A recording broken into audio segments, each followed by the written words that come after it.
복된 1월 13일 아침입니다. 우리 존귀하신 하나님께 우리의 신앙을 고백합니다. 전능하사 천지를 만드신 하나님 아버지를 내가 믿사오며 그 외아들 우리 주 예수 그리스도를 믿사오니 이는 성령으로 잉태하사 동정녀 마리아에게 나시고 본디오 빌라도에게 고난을 받으사 십자가에 못 박혀 죽으시고 장사한 지 사흘 만에 죽은 자 가운데서 다시 살아나시며 하늘에 오르사 전능하신 하나님 우편에 앉아 계시다가 저리로서 산자와 죽은 자를 심판하러 오시리라. 성령을 믿사오며 거룩한 공회와 성도가 서로 교통하는 것과 죄를 사하여 주시는 것과 몸이 다시 사는 것과 영원히 사는 것을 믿사옵나이다. 아멘. 찬송가 536장 죄짐에 눌린 사람은 다 죽게 나오라. 주 말씀 의지할 때에 곧 평안 얻으리. 의지하세 의지하세 주 의지하세. 구하시네 구하시네 곧 구하시네. 찬송가 536장 우리 하나님께 찬송 올려드립니다. 죄짐에 눌린 사람은 다 죽게 나오라. 주 말씀 의지할 때에 곧 평안 얻으리. 의지하세 의지하세 주 의지하세. 구하시네 구하시네 곧 구하시네. 참 구원 주신 주께서 보혈을 흘렸네. 눈 거치게 할 피에 온몸을 잠그세. 의지하세 의지하세 주 의지하세. 구하시네 구하시네 곧 구하시네. 길 되신 우리 구세주 늘 인도하시네. 너 지체 말고 믿으면 참 복을 받겠네. 의지하세 의지하세 주 의지하세. 구하시네 구하시네 곧 구하시네. 온 성도 하나 되어서 영광길 걸으면 한없는 은혜 받아서 영원히 누리리. 의지하세 의지하세 주 의지하세.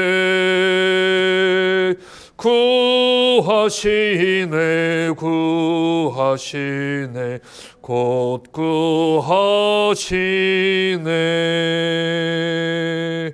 아멘. 하나님 말씀 예레미야 15장입니다. 구약성경 1074쪽 정도 되어집니다. 예레미야 15장 우리 1절부터 14절까지만 교독합니다. 예레미야 15장 1절부터 14절까지 교독합니다. 여호와께서 내게 이르시되 모세와 사무엘이 내 앞에 섰다 할지라도 내 마음은 이 백성을 향할 수 없나니 그들을 내 앞에서 쫓아내 보내라.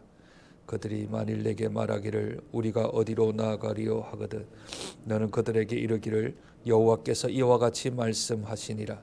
죽을 자는 죽음으로 나아가고 칼을 받을 자는 칼로 나아가고 기근을 당할 자는 기근으로 나아가고 포로될 자는 포로됨으로 나아갈지니라 하셨다 하라.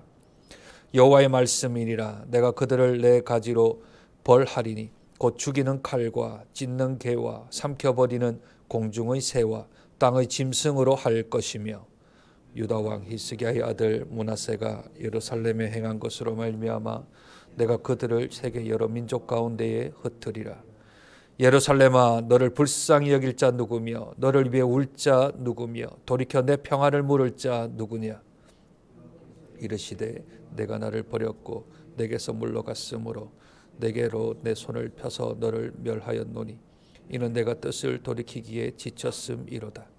내가 그들을 그 땅의 여러 성문에서 키로 까불러 그 자식을 끊어서 내 백성을 멸하였나니 이는 그들이 자기들의 길에서 돌이키지 아니하였음이라.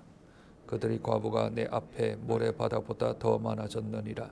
내가 대낮에 파멸시킬 자를 그들에게로 데려다가 그들과 청년들의 어미를 쳐서 놀람과 두려움을 그들에게 갑자기 닥치게 하였으며 일곱을 낳은 여인에게는 쇠약하여 기절하게 하며 아직도 대낮에 그의 해가 떨어져서 그에게 수치와 근심을 당하게 하였느니라. 그 남은 자는 그들의 대적의 칼에 붙이리라. 여호와의 말씀이니라. 내게 재앙이로다. 나의 어머니여, 어머니께서 나를 온 세상 자와 싸우는 자를 만날 자로 낳으셨도다. 내가 구워주지도 아니하였고 사람이 내게 구이지도 아니하였건만은 다 나를 저주하는도다. 여호와께서 이르시되 내가 진실로 너를 강하게 할 것이요 너에게 복을 받게 할 것이며 내가 진실로 내 원수로 재앙과 환난의 때에 내게 강구하게 하리라. 능히 곧 북방의 철과 놋을 꺾으리요. 그러나 내 모든 죄로 말미암아 내 국경 안의 모든 재산과 보물로 값없이 탈취를 당하게 할 것이며 내 원수와 함께 내가 알지 못하는 땅에 이르게 하리니 이는 나의 진노의 맹렬한 불이 너희를 사르려 함이라. 아멘. 어린 시절 잘못을 지으면 어머니께서 매를 드셨습니다. 매를 드시되 그 잘못의 여부에 따라서 그 매의 많고 적음이 결정이 되었지요. 만약에 작은 잘못이 아니라 큰 잘못을 하게 되어지면 어머니께서는 항상 저를 집 밖으로 내쫓으셨습니다. 집 밖으로 내쫓는 것도 그것도 이건 큰 죄구나, 이거는 큰 잘못이구나 라고 느끼게끔 하기 위하여서 어머니가 그렇게 하셨습니다. 그런데 고등학교 때 아주 큰 일이 있었습니다. 여느 때 같으면 짐 싸라, 밖으로 나가라, 집 밖으로 나가라 하고 막 쫓아내실 때 언성이 높으시거나 소리를 내시거나 아니면 막 화를 엄청나게 내시며 그렇게 했는데, 근데 그 고등학교 때는 차분하게 말씀하셨습니다. 짐 싸라. 너와 우리의 가는 길이 다르다. 그러니 너는 우리와 같이 못 산다 한 겁니다. 이유인즉슨 제 가방 안에서 성경책이 발견되었기 때문에 그랬습니다. 한 집안에 두 종교가 있을 수 없다. 그래서 우리가 나가든 네가 나가든 둘 중에 하나인데 네가 나가는 게 옳다 하며 저에게 집 밖으로 나갈 것, 짐을 쌀 것, 큰 가방을 하나 던져주시며 짐 싸라 하시는 겁니다. 화를 내시면서 쫓으면 그러면 제가 손이 발이 되도록 빌고 어머니 붙잡고 하면은 그게 뭐 한 시간 안에 일단락이 되어지는데, 차분하게 말씀을 하시니까 그 비장함과 그 날카로움 때문에 도저히 한마디도 대꾸를 못하고 짐을 싸기 시작했습니다. 그리고 가방을 들고 나가는데 어머니가 우시면서 가방을 뺏고 그 안에 있는 성경책을 부뚜막에 집어 던지고 그냥 제가 아마 평생에 맞아야 될 매를 다 맞았던 것 같습니다. 그만큼 큰 어머니에게는 생각이, 계획이 어긋나 버린 거죠. 그렇게 말하면 아들이 다시는 교회를 나가지 않겠다, 내가 잘못했다 하고 빌 줄 알았는데 안 비니까 계획에서 어그러진 거죠. 그 화와 그 역정이 아마 제 인생에서는 최고의 그런 역정을 들었던 것 같습니다. 사람이 차분하게 얘기하면 감정적으로 대응하지 아니하고 그렇게 차분하게 대하면 조금 소름이 끼치지요. 오늘 예레미야 15장에 하나님의 아마 말씀의 어투가 그런 것 같습니다. 아마 이전에 있었던 하나님의 어투는 엄청나게 화를 내시고 언성이 아마 높았던 것 같습니다. 그러나 15장에서는 그렇지 않습니다. 아주 분위기가 차분합니다. 차분하게 조근조근 한마디씩 한마디씩 합니다. 제일 먼저 하나님이 이스라엘 백성들에게 하시는 말씀은 이겁니다. 지금 예레미야가 너희들을 위하여 울고 불고 나에게 살려달라고 애를 쓰는데 예레미야가 아니라 모세가 온다 하더라도 또는 사무엘이 내 앞에 섰다 하더라도 나는 용서할 수 없다. 저에게는 외할머니입니다. 외할머니한테만 연락을 하면, 외할머니만 전화만 한번 하면 어머니가 화가 누그러뜨리고 또 일러주면 그러면 외할머니로 말미암아 어머니를 좀 이렇게 커버를 할 수 있는 것처럼 외할머니도 했는데 이제 어머니가 외할머니도 안 된다고 하는 것과 똑같은 거죠. 예레미야가 울어도 안 됐는데 모세가 운다고 사무엘이 운다고 나는 이제 마음을 정했다 하는 겁니다. 그 벌이 뭔가 오늘 3절에 네 가지의 벌이라고 하는데 네 가지의 벌이 아니고 이건 비유이고 그 네 가지는 한 가지로 귀결되어집니다. 그 네 가지 벌이 뭐냐 하면 죽이는 칼, 찢는 개, 삼켜버리는 공중의 새, 땅의 짐승이라고 말을 하지요. 이 네 가지는 저 하나님께서 칼을 드셔서 너희들을 찢을 거고 찢은 다음에 공중으로 땅으로 던져버릴 거다라고 하는 의미를 가지고 있는 겁니다. 그 이야기를 4절에서 설명을 하고 있지요. 유다 왕 히스기야의 아들 므낫세가 예루살렘에 행한 것으로 말미암아 내가 그들을 세계 여러 민족 가운데에 흩으리라 하시는 말씀이 그 벌에 대한 징계의 내용이 기록되어져 있습니다. 더 이상 이제 하나님은 이 백성을 불쌍히 여기지도 않을 것이며 그리고 너희를 위하여 울 자도 없을 것이며 평안을 물을 자 여호와 샬롬이라는 것이 이스라엘 백성들에게 제일 큰 복인데 평안하십니까? 여호와 샬롬 하나님의 평안이 있습니까? 라고 물을 자도 없다고 오늘 5절에 말씀합니다. 하나님을 버린 이스라엘, 하나님으로부터 물러가 버린 이스라엘. 그런데 그 물러간 거리와 길이가 너무나도 멀어버려서 그래서 이제 하나님은 내가 도저히 이제 뜻을 돌이키기에는 지쳤다고 6절에 기록을 하고 있습니다. 여호와께서 이르시되 너가 나를 버렸고 내게서 물러갔으므로 너에게로 내 손을 펴서 너를 멸하였나니 이는 내가 뜻을 돌이키기에 지쳤음이라. 이젠 지쳤다. 이제 더 이상 이 싸움 하지 말자. 이제 놓자. 끝을 내자 하며 차분하게 지친 모습으로 하나님께서 말씀을 하고 계십니다. 너무나도 차분하게 말씀을 하시니까 역정을 내면 거기에 대해서 감정적으로 이렇게 반응을 하고 맞추어 드릴 텐데 너무 차분하게 말씀하시니까 여기에 대해서 대꾸를 단 한마디도 할 수가 없지 않습니까? 그러면 어떻게 됩니까? 짐 싸야 됩니까? 가방을 들고 나가야 됩니까? 그렇게 말씀하시니까 아무 말도 안 하고 나가야 합니까? 하나님이 이토록 차분하게 하시는 이유가 뭘까요? 저희 어머니하고 비슷한 것 같습니다. 심정은. 오늘 보면 11절 한번 보실까요? 11절 하나님의 본심이 나옵니다. 여호와께서 이르시되 내가 진실로 너를 강하게 할 것이요 너로 너에게 복을 받게 할 것이며 내가 진실로 내 원수로 재앙과 환난의 때에 내게 강구하게 하리라. 이게 하나님의 목적입니다.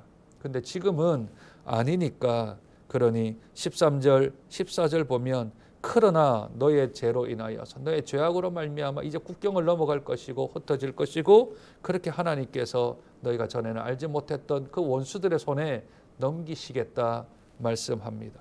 본심은 차분하시지만 화를 역정을 내실 때나 차분할 때나 하나님의 목적과 의도는 동일합니다. 그것이 길든 짧든 상관없이 우리 육신의 부모님의 마음이나 우리 하나님의 마음이나 일맥상통하고 똑같은 상황이지요. 아무리 큰 징계를 가해도 아무리 큰 환난을 우리에게 준다 할지라도 그래서 포기한다고 하실지라도 그럼에도 불구하고 우리 하나님은 포기하지 아니하십니다. 우리 하나님은 그것을 강조형으로 말씀하시는 것뿐이지 절대로 하나님의 백성을 하나님이 포기하지 않으십니다. 그러한 우리 하나님을 알아야 합니다. 코로나가 아무리 길다 하더라도 우리가 주어진 환란이 엄청 길게 끊어지지 않을 것 같더라도 그러나 하나님의 징계는 터널이지 동굴이 아닙니다. 더 깊이 어둠 속 출구가 없는 동굴로 하나님이 우리를 인도하지 아니하십니다. 언제나 끝이 있는 터널입니다. 산성 터널이 6.8km라고 합니다. 그래도 끝이 있지 않습니까? 굽이 계속 돌아가도 출구가 나옵니다. 야, 터널 길다. 가도 끝이 없네. 가도 끝이 없네.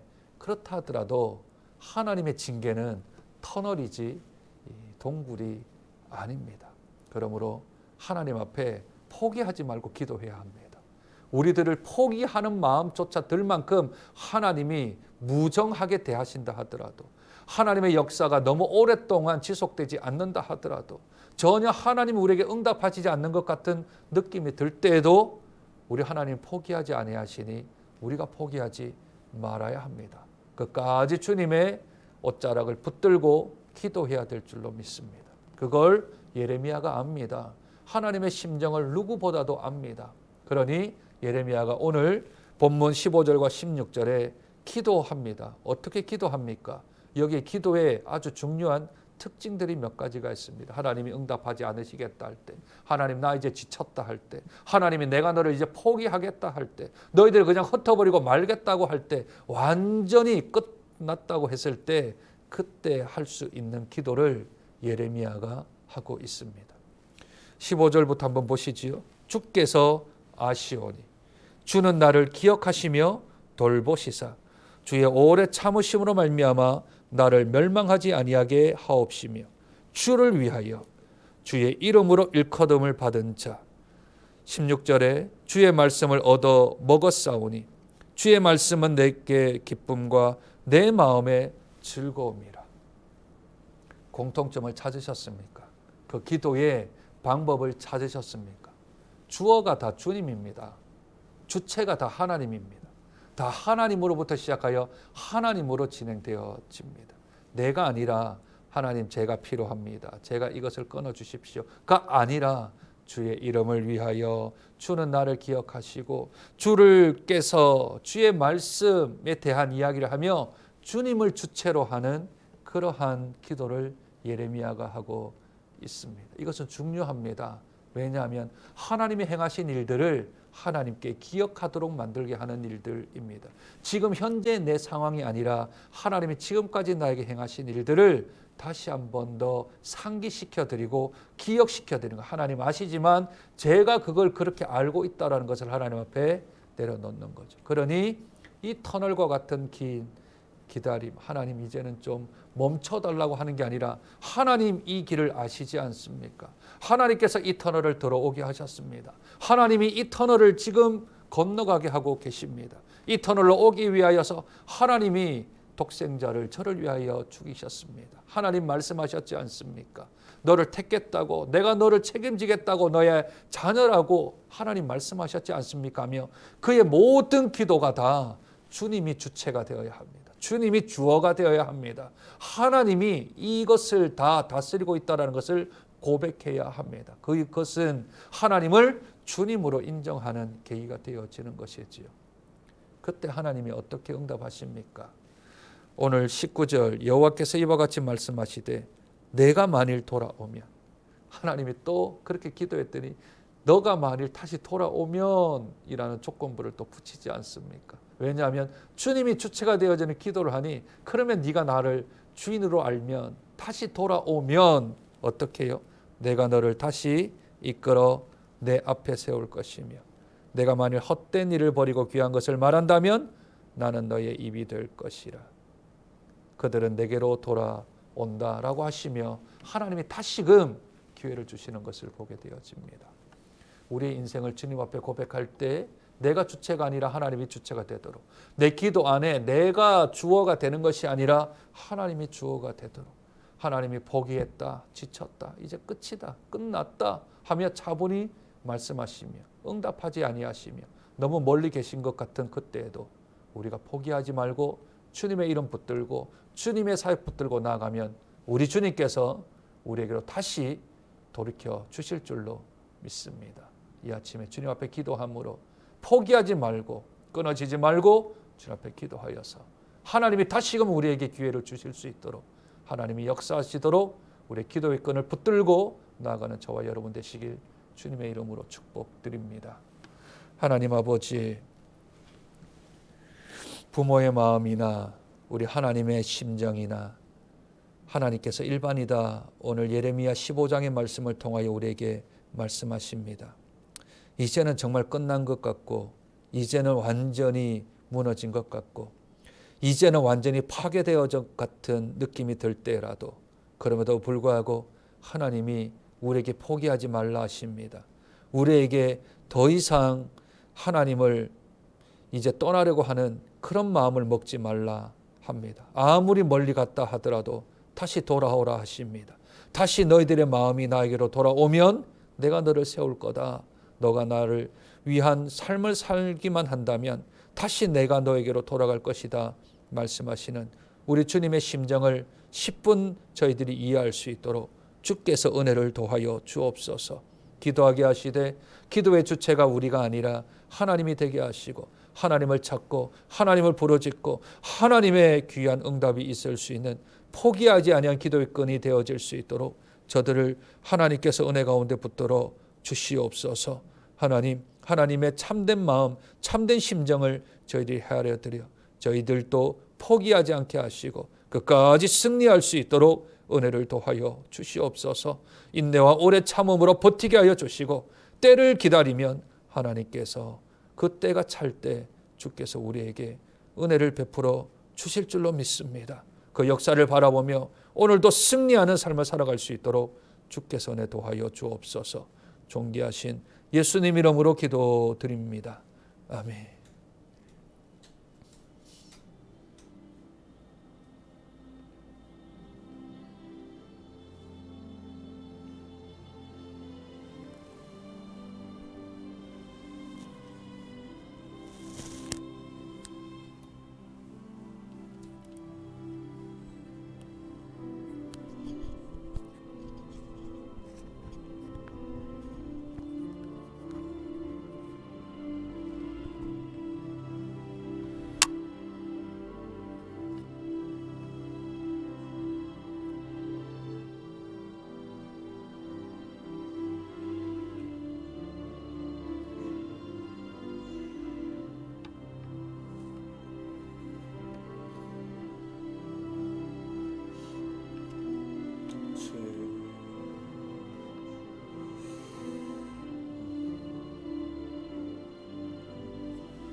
시작.